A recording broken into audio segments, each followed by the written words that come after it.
அனைவருக்கும் வணக்கம். மீண்டும் ஒரு சிந்தைக்கு விருந்தூடாக உங்கள் அனைவரையும் சந்திப்பதில் மிக்க மகிழ்ச்சி. நான் உங்கள் நேசன் எஸ்டி நாதன், ஸ்காப்ரோ, கனடாவில் இருந்து. இன்றைய சிந்தைக்கு விருந்தாக நாம் எடுத்து வருவது குரல் நவீனம் ST508 தாலி. ST508 தாலி, சேக்ரெட் த்ரெட். Sacred thread.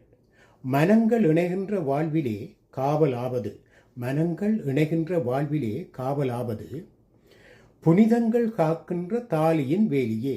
புனிதங்கள் காக்கின்ற தாலியின் வேலியே. The tali acts as a protective shield in a life where hearts unite. The tali acts as a protective shield in a life where hearts unite, safeguarding the sanctity of the marital bond. Sanctity of the marital bond.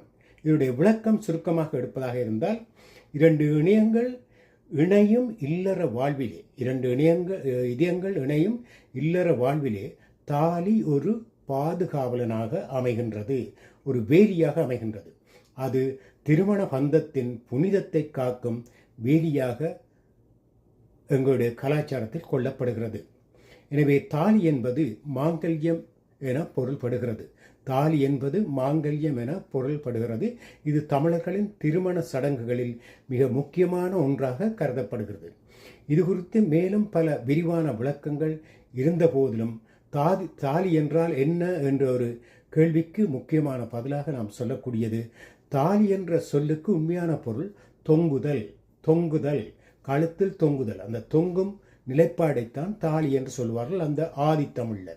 தாலி என்றால் அதோடைய பொருள் உண்மையில தொங்குதல் அல்லது நாளுதல். பழைய தமிழில் நாளுதல் என்று சொல்லலாம். நாளுதல், தொங்குதல் என்றெல்லாம், தாலி என்றெல்லாம் ஒரே ஒத்த கருத்து சொல்லாக ஆதி காலத்தில் கருதப்பட்டது. அதுதான் அதனுடைய பொருள். இது பண்டை காலத்தில் கழுத்தில் தொங்கும் ஆபரணங்களை பொதுவாக ஒப்பிப்பதற்காகத்தான் தாலி என்ற சொல்லு உண்மையில் வந்தது. ஆனால் பிற கால ஓட்டத்தில் அது பரிணாமம் அடைந்து சங்க காலங்களில் இந்த தொங்கும் தாலிகளில் ஆபரணங்களோ அல்லது வேறு ஏதோ தொங்க விட்டு அதில் புலியின் வாய் வடிவிலான அமைப்புகளை கட்டி தொங்க விடுவார்களாம். புலி என்பது ஒரு கொடூரமான மிருகம். அதை கண்ட மற்றவர்கள் கிட்ட வரமாட்டார்கள். எனவே பெண்களின் கழுத்தில் இப்படி தாலி என்ற தொங்கும் நிலைப்பாட்டை செய்து அதில் புலியின் வாய் போன்ற சின்னங்களை அல்லது வடிவங்களை அமைத்து விடுவார்கள். இது சங்க காலங்களில் புலியின் வாய் வடிவிலாக அமைந்த ஆபரணங்கள் பெரும்பாலும் அமைந்தன. அப்போ இந்த வாய் வடிவிலான ஆபரணங்கள் எதில் தொங்க விடப்பட்டால் அந்த காலத்தில் பனி ஓலையால் செய்யப்பட்ட அணிகலன்களை அதிகமாக பயன்படுத்தப்பட்டன. அப்போ பனி ஓலைகளால் அதிகம் செய்யப்பட்ட அந்த வளையம் போன்ற அமைப்பு அல்லது கழுத்து தொங்க விடக்கூடியது. அப்புறம் அது பழுத்தோலியாக இருக்கும், ஒரு இளம் மஞ்சள் நிறத்தில் இருக்கும், ஒரு பொன் நிறத்தில் பெரும்பாலும் இருக்கும். இது பிறகு கால ஓட்டத்தில் இந்த பனியோலை நூல்கள் தயாரிக்க வெளிப்பட்ட நூல்கள் எப்படி செய்கிறான்னு மனிதன் அறிந்த பிறகு அந்த கலர்லேயே, அதாவது மஞ்சள் கலர்லேயே நூல்களை பின்னி கழுத்தில் தொங்க விட்டு அதில் புலி சின்னங்கள், புலி வாய் போன்ற சின்னங்கள் எல்லாம், புலியின் பற்கள் போன்ற இதெல்லாம் தொங்க விட்டார்கள். அதால் தான் மஞ்சள் கயிறு என்ற பேர் வந்தது. அப்போ அந்த ஓலை பனமோலை மஞ்சளாக இருப்பதனால் பிறகு அது நூலில் பின்னப்பட்டு கழுத்து தொங்க விடப்பட்ட பின்பு அது மஞ்சள் கயிறாக பிறகு காலோட்டத்தில் இந்த தங்கம் பவுன் அதில் கண்டுபிடிச்சு அதை உருக்கி வார்த்து வெண்டா பிறகு அது சமூகத்தில் பிறகு தங்கத்தாலியாக வந்தது. இந்த உலோகங்களை கண்டுபிடிச்சு பவுன், தங்கம் போன்றவற்றையெல்லாம் கண்டுபிடிச்சு அதை உருக்கி சின்ன சின்ன சங்கிலியாக செய்யக்கூடிய வந்த அப்புறம் தங்கத்தாலியாக அது உருமாறியது. இது ஒரு பரிணாம வளர்ச்சி. அப்போ ஆரம்பத்தில் சும்மா கழுத்தில் கட்டி தொங்க விடப்பட்ட அந்த ஒரு ஒரு அமைப்பு அல்லது ஒரு புலிப்பல் போன்ற ஒரு புலிகண்ட பல்லுகள் அது போன்ற அமைப்புகள் பிறகு ஓலைகளால் பின்னப்பட்டு பிறகு நூல்களால் பின்னப்பட்ட கயிறாக, மஞ்சள் கயிறாக பிறகு தங்கத்தில் செய்யப்பட்ட தாலியாக வந்தது. அப்போ தற்கால தமிழ் சமூகத்தில் மணமகன் மணமகளின் கழுத்தில் கட்டும் மாங்கல்ய அணியாக இது திகழ்கிறது. இது ஒரு பெண் திருமணமானவள் என்பதை காட்டுவதற்குரிய ஒரு அடையாளம். அப்போ இந்த ஒரு பெண் திருமணம் ஆனவள் என்பதை காட்டுவதற்குரிய அடையாளம். எனவே இது திருமண பந்தத்தின் ஒரு சாட்சி. தாலி கட்டுவது என்பது இருவரிடையும் திருமண நிகழ்வின் முதன்மையான சடங்காக இன்று வரை நாங்கள் அதை சடங்காக செய்கிறோம். ஆனால் லேட்டஸ்டாக பெரும்பாலும் பலர் தாலி கட்டுவதில்லை. இப்போது வெளிநாட்டுகளில் குடிபெயர்ந்த தமிழ் மக்களை நாங்கள் பார்த்தோம். தாலி கட்டுறதுக்கு பதிலாக இப்போ மோதிரத்தை மட்டுமே மாற்றிக்கொண்டு போகிறவர்களும் இருக்கிறார்கள். அப்போ இது கணவன் மனைவியாக மாறியதற்கான புனிதமான சாட்சியாக பெண்களின் காலத்தில் தொங்கவிடப்படும் ஒரு அடையாளம் தான் தாலி. அப்படி என்றால் ஆண்களை மணமானவர்கள் என்று காட்டுறது என்ன அடையாளம்? ஆண்களுக்கு இருக்கின்ற ஒரு கேள்வி வரும் தானே. அப்போ அவர்கள் மோதிரம் மாற்று. இப்போ பெண் அவருக்கு மோதிரம் மாற்றுவார். அப்போ அவர்கிட்ட மோதிர விரலில் இடக்கையிலோ விலக்கையிலோ மோதிர விரலில் மோதிரம் அணிந்திருந்தால் அவர் மோதிர விரலில் அணிந்திருந்தால் மணமானவர் என்றதை அடையாளப்படுத்தும். இப்போ இதெல்லாம் ஒரு பண்பாட்டு அடையாளம். தமிழர் பண்பாட்டில் தாலி என்பது மங்களத்தின் குறியீடாகவும் போற்றப்படுகிறது. பல குடும்பங்களில் சுமங்கலி பெண்கள் தாலி அணிவதை தங்களின் பாரம்பரிய பெருமையாக நினைக்கிறார்கள்.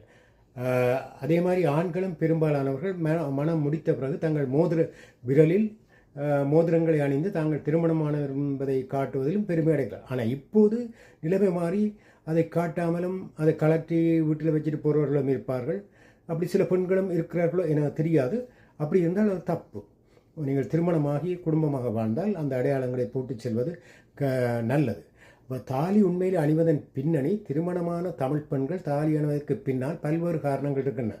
அதில் ஒரு சில சமூக அடையாளம். சமூகத்துக்கு அவர்கள் தங்களை முற்படுத்துகிறார்கள். நாங்கள் திருமணம் ஆகிவிட்டோம் என்று அவர்களுக்கு உணர்த்தும் போது அந்த திருமணமான பெண்களுக்கு ஒரு மரியாதை இருக்கும். அதே மாதிரி ஆண்களுக்கும் ஒரு மரியாதை இருக்கும்.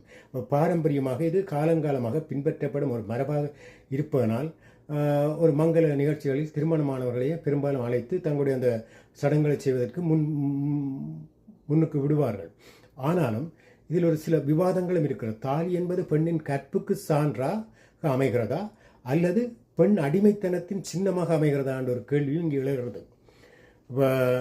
அவளுடைய கற்புக்கு சான்றாக அவள் திருமணமான ஒரு பெண், இன்னொரு ஆடவர் அவரை பார்க்கப்படாது, அவரோட தகாத முறையில் நடக்கக்கூடாது, அந்த தகாத எண்ணம் வரக்கூடாது என்பதை உறுதிப்படுத்துவதற்காக இந்த தாலி என்பது பெண்களின் கற்புக்கு சான்றாக அமைகிறதா என்றொரு கேள்வியும் வருகிறது. அதே நேரத்தில் தாலி கட்டிய பின்பு அந்த பெண் கணவன் எல்லா செயல்களுக்கும் இடமளித்து ஒரு அடிமைத்தனமான வாழ்க்கையை வாழ வேணுமா, பெண்ணின் அடிமைத்தனம் அங்கே இருக்க வேண்டுமா என்ற நிலையும் இருக்கிறது.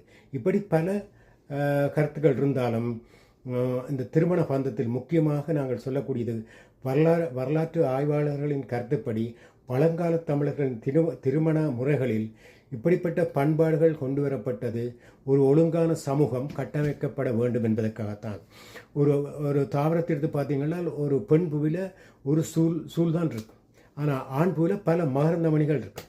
அப்போ இந்த வண்டுகள் அல்லது காற்றினால் இந்த மகரந்த மணிகள் போய் சூழில் படும்போது பட்டாலும் அந்த சூழில் ஒரு மகரந்த மணி தான் அங்கு கற்கட்டி அதில் பிறகு காயாகி கனியாகி பழமாகி வரும். அதே போல் ஒரு பெண் என்பவளும் ஒரு ஆணோடு தான் பழகினால்தான். அப்படி அந்த மகரந்த மணிகள் ஒரு மகரந்த மணி போய் கற்கட்டினா பிறகு எப்படி அந்த காயாகி முதிர்ந்து ஒரு நல்ல தெளிவான ஒரு விளைச்சலான பழம் தருவது போல் ஒரு ஆணுக்கு ஒரு பெண் என்று வாழ்க்கையை அமைத்து கொண்டால்தான் உருவாகும் எதிர்கால சந்ததி சிறப்பாக கவனத்தோடு கவனிக்கப்பட்டு ஒரு சிறப்பான ஆரோக்கியமான சந்ததியாக உருவாக்கப்படுவார்கள் என்பதற்காகத்தான் ஒருத்தனுக்கு ஒருத்தி, அந்த ஒருத்தியோ அல்லது ஒருத்தனோ இடைநடுவில் சுயினம் காரணமாக இல்லா போய்விட்டு அது வேறு பிரச்சனை.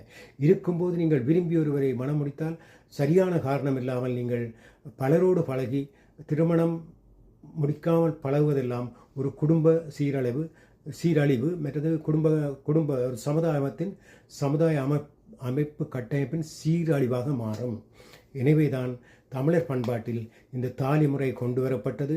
நிச்சயமாக அந்த தாலியை பெண்கள் மதிக்க வேண்டும். அதற்கேற்ப ஆண்களும் தங்களுக்கும் போடப்பட்ட அடையாளத்தை மதித்து ஒருமித்து வாழ்ந்தால் இந்த திருமண வாழ்வு இணைக்கும். அதன் மூலம் நீங்கள் உருவாக்க போகிற எதிர்கால சந்ததி சிறக்கும், வாழ்வு சிறக்கும், அமைதி பிறக்கும். நீங்கள் பிறந்ததன் பயனை இல்லறம், வள்ளுவரே இந்த இல்லறம் பற்றி நிறைய கூறியிருக்கிறார்.